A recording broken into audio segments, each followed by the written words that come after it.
नमस्कार बच्चों, एक बार फिर से हमारे इस चैनल पर आप लोग का स्वागत है। आज हम ये जानने की कोशिश करेंगे कि संविधान क्या होता है और भारत के संविधान में प्रस्तावना हमें क्या संदेश देती है। तो चलिए शुरू करते हैं। भारत के लोकतंत्र की रीढ़, हमारे संविधान की कहानी। सबसे पहले संविधान क्या होता है? तो संविधान बच्चों किसी भी देश का वह दस्तावेज होता है जो ये बताता है कि सरकार कैसे चलेगी, नागरिकों के अधिकार क्या क्या होंगे, देश की सत्ता किस तरह संचालित होगी।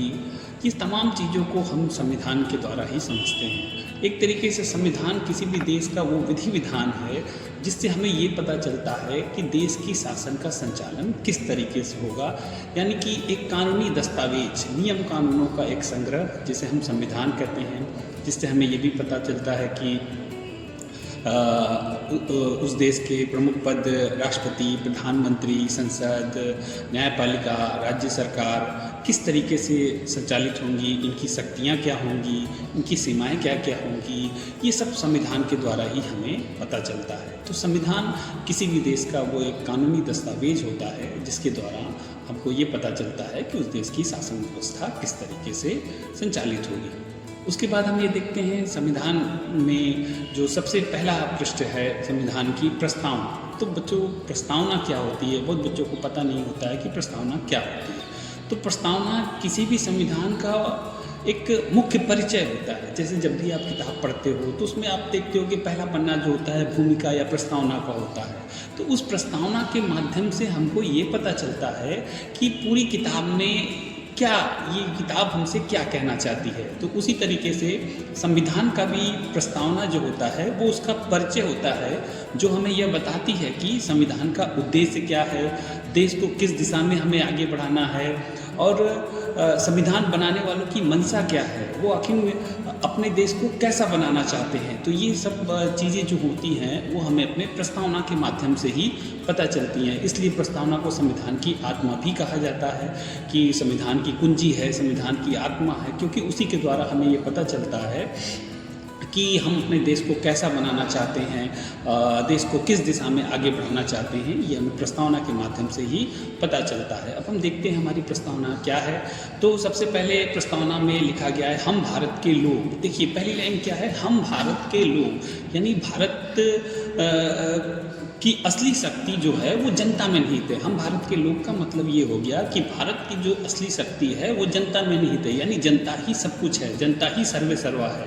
हम भारत के लोग भारत को एक संपूर्ण प्रभुत्व संपन्न, यानी संपूर्ण प्रभुत्व संपन्न का मतलब क्या होता है कि भारत किसी के अधीन नहीं है। वो अपना किसी भी प्रकार का जो निर्णय लेना है उसे लेने के लिए स्वतंत्र है, या वो आंतरिक निर्णय हो या वो अंतर्राष्ट्रीय निर्णय हो, उसके ऊपर किसी भी प्रकार का कोई दबाव नहीं बनाया जा सकता है। तो क्या है, हम भारत के लोग भारत को संपूर्ण प्रभुत्व संपन्न समाजवादी, समाजवाद का मतलब क्या है कि देश में समानता होगी, अमीरी गरीबी के बीच का जो भेद होगा वो कम होगा, सबका साथ सबका विकास। तो भारत कैसा देश बनाना चाहते हैं भारत को? समाजवादी। हम भारत के लोग भारत को संपूर्ण प्रभुत्व संपन्न समाजवादी पंथ निरपेक्ष। पंथ निरपेक्ष का मतलब होता है बच्चों कि राज्य का अपना कोई धर्म नहीं होगा और भारत में सभी धर्मों को समान महत्व दिया जाएगा। हर एक व्यक्ति जिस भी धर्म को मानना चाहे, उसकी आस्था करना चाहे, उसका प्रबंध करना चाहे वो कर सकता है। राज्य उसमें किसी भी प्रकार की कोई बाधा उत्पन्न नहीं करेगा। तो भारत कैसा देश है? एक पंथ निरपेक्ष देश है, यानी राज्य का अपना व्यक्तिगत कोई धर्म नहीं है। राज्य किसी धर्म विशेष को किसी विशेष प्रकार का कोई संरक्षण प्रदान नहीं करेगा, बल्कि सभी धर्मों को एक समान रूप से महत्व देगा। राज्य का अपना कोई व्यक्तिगत धर्म नहीं होगा। उसके बाद क्या लिखा हुआ है उसमें? लोकतांत्रिक, यानी कि भारत क्या है? लोकतंत्र है। लोकतंत्र पर हम लोगों ने पहले भी चर्चा की कि जनता का शासन। तो भारत क्या है? लोकतंत्र है, यानी यहाँ पर जनता ही सब कुछ है, जनता ही सर्वे सर्वा है। तो ऐसी शासन व्यवस्था को हम क्या कहते हैं? लोकतंत्र कहते हैं। उसके बाद देखिए बच्चों, उसमें दिया गया है गणराज्य। गणराज्य का मतलब क्या होगा कि भारत का जो राष्ट्राध्यक्ष है वो वंशानुगत नहीं होगा, प्रत्यक्ष या अप्रत्यक्ष रूप से चुनाव के माध्यम से चुना जाएगा। देखिए कितनी बड़ी बात है कि आप देश के सर्वोच्च पद पर भी एक कॉमन व्यक्ति अगर वो उस पद की योग्यता रखता है तो वहाँ पर पहुँच सकता है।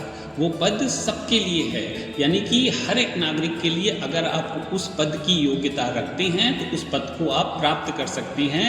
ये वंशानुगत पद नहीं होगा, जैसे राजा के बाद उसी का लड़का राजा नहीं बनेगा। जैसे आज भी आप ब्रिटेन में देखते हो कि वहाँ पर वंशानुगत है, यानी राजा के बाद उसका जो वंशज होता है वही राजा बनता है। लेकिन भारत क्या है, गणतंत्र है। तो इस तरीके से देखिए बच्चों क्या लिखा गया है, हम भारत के लोग भारत को संपूर्ण प्रभुत्व संपन्न समाजवादी पंथ निरपेक्ष लोकतांत्रिक गणराज्य बनाने के लिए तथा उसके समस्त नागरिकों को सामाजिक, आर्थिक और राजनीतिक न्याय, देखिए 3 प्रकार के न्याय की बात की गई है, सामाजिक, आर्थिक और राजनीतिक न्याय, यानी कि सामाजिक, आर्थिक और राजनीतिक स्तर पर आपको न्याय दिलाने की बात कही गई है कि आपके संग किसी भी प्रकार का कोई अन्याय नहीं होगा। उसके बाद देखिए बच्चों, विचार, अभिव्यक्ति, विश्वास, धर्म और उपासना की स्वतंत्रता, 5 प्रकार के स्वतंत्रता की बात की गई है कि आप स्वतंत्र हो, आपके विचार एवं अभिव्यक्ति की स्वतंत्रता है, विश्वास, धर्म और उपासना की स्वतंत्रता है। इस स्वतंत्रता पर आपके साथ किसी भी प्रकार का कोई भेदभाव नहीं किया जाएगा। उसके बाद देखिए, इसको प्राप्त करने के लिए प्रतिष्ठा और अवसर की समानता, 2 प्रकार की समानता की बात की गई है कि आपको प्रतिष्ठा और अवसर की समानता होगी, यानी कि जो भी अवसर यहाँ पर होंगे उस अवसरों में किसी के साथ किसी भी प्रकार का कोई भेदभाव नहीं किया जाएगा, सबको एक समान मौका दिया जाएगा और आपको आपके जीवन जीने की प्रतिष्ठा होगी, उसके संग किसी भी प्रकार का कोई भेदभाव नहीं किया जाएगा। प्रतिष्ठा और अवसर की समानता प्राप्त कराने के लिए तथा उन सब में व्यक्ति की गरिमा, अब देखिए बच्चों क्या कह रहा है, व्यक्ति की गरिमा और राष्ट्र की एकता और अखंडता सुनिश्चित कराने वाली बंधुता बढ़ाने के लिए दृढ़ संकल्प होकर अपनी इस संविधान सभा में आज तारीख 26 नवंबर 1949 ईस्वी द्वारा 26 नवंबर 1949 को एतत् द्वारा इस संविधान सभा को अंगीकृत, अधिनियमित और आत्मसमर्पित करते हैं। यहाँ देखिए बच्चों, अंगीकृत का मतलब क्या होगा, स्वीकार करना, अधिनियमित का क्या मतलब होता है, लागू करना, और आत्मसमर्पित का मतलब होता है कि स्वयं को संविधान को सौंपना। तो इस तरीके से बच्चों ये हमारा पूरा संविधान बना हुआ है, संविधान की प्रस्तावना है जिसके माध्यम से हम ये बताते हैं कि आखिर संविधान बनाने वालों की मंशा क्या थी और वो भारत को कैसा देश बनाना चाहते थे। ये प्रस्तावना को पढ़ने से हमें स्पष्ट होता है। तो बच्चों, अगर आज की हमारी ये जानकारी आपको अच्छी लगी हो तो वीडियो को लाइक करें, शेयर करें और सब्सक्राइब करें। धन्यवाद।